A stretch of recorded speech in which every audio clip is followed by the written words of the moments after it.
Je vais vous raconter une histoire. Un crime sans témoin, une enquête qui piétine et une vérité cachée derrière des mensonges. Écoutez bien, car cette fois, le coupable pourrait être celui que personne ne soupçonne. Pour plus d'histoire, n'oublie pas de t'abonner à ma chaîne. Le meurtre de Black River, Denver, Colorado, 12 février 2023. Un matin glacial, un jogger découvre un corps flottant dans la rivière Black River. La victime est une femme de 28 ans, Megan Holloway, disparue depuis 3 jours. Elle est dévêtue d'une robe de soirée, ses cheveux sont encore attachés en un chignon élégant. Aucun signe de lutte apparent, mais son autopsie révèle une cause de mort surprenante.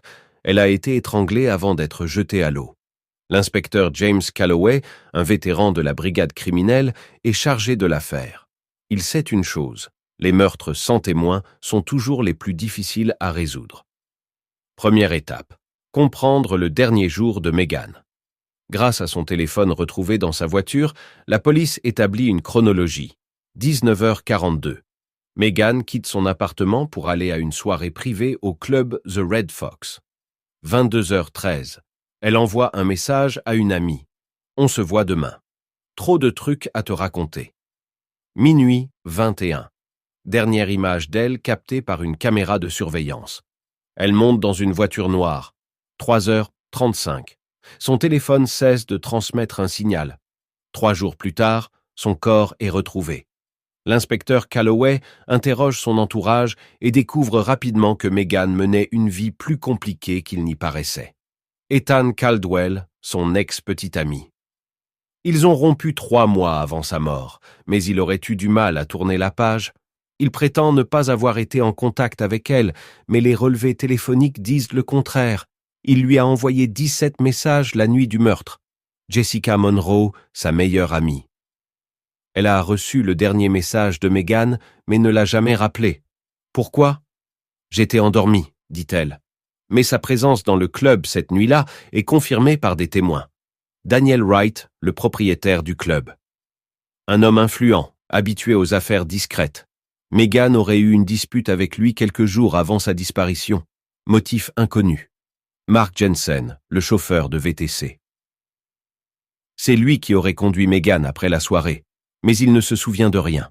Problème, des images de vidéosurveillance montrent qu'il a changé de voiture juste après la course.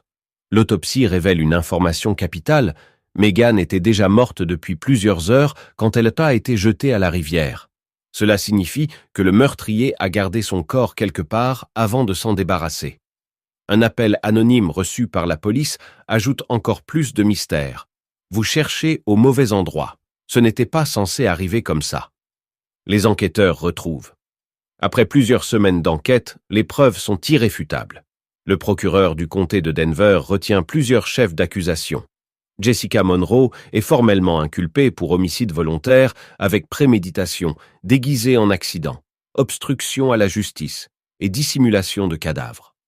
Lors de son procès, les avocats de la défense tentent de plaider l'accident et l'émotion incontrôlée, mais les enregistrements audio retrouvés sur son téléphone, où elle menace Megan de tout faire pour l'empêcher de parler, anéantissent cette stratégie. Le jury la déclare coupable sur tous les chefs et elle est condamnée à 35 ans de réclusion criminelle sans possibilité de libération avant 25 ans. Elle quitte la salle d'audience sans un mot, la tête basse. Daniel Wright, quant à lui, est condamné pour complicité après homicide, entrave à la justice, faux témoignage et blanchiment d'argent. Lors de la perquisition de son bureau, les enquêteurs découvrent un système comptable parallèle ainsi que des enregistrements vidéo de soirées spéciales réservées à des clients douteux. Il est condamné à 18 ans de prison fédérale avec confiscation de ses biens et fermeture définitive de son club. Pendant l'audience, il nie toujours avoir aidé à couvrir un meurtre, mais les preuves visuelles le trahissent. Ethan Caldwell et Mark Jensen, initialement considérés comme des suspects, sont blanchis de toute implication. Néanmoins, Mark est poursuivi pour faux témoignage après avoir menti sur la voiture utilisée, ce qui lui vaut 6 mois avec sursis et 100 heures de travaux d'intérêt général. Et ainsi, l'affaire Holloway est bouclée. Une vérité longue à déterrer, cachée sous des couches de mensonges, de peur et de trahison. Le meurtrier n'est pas toujours celui qui frappe en premier, mais parfois celui qui choisit de se taire. Pour plus d'histoires, n'oublie pas de t'abonner à ma chaîne.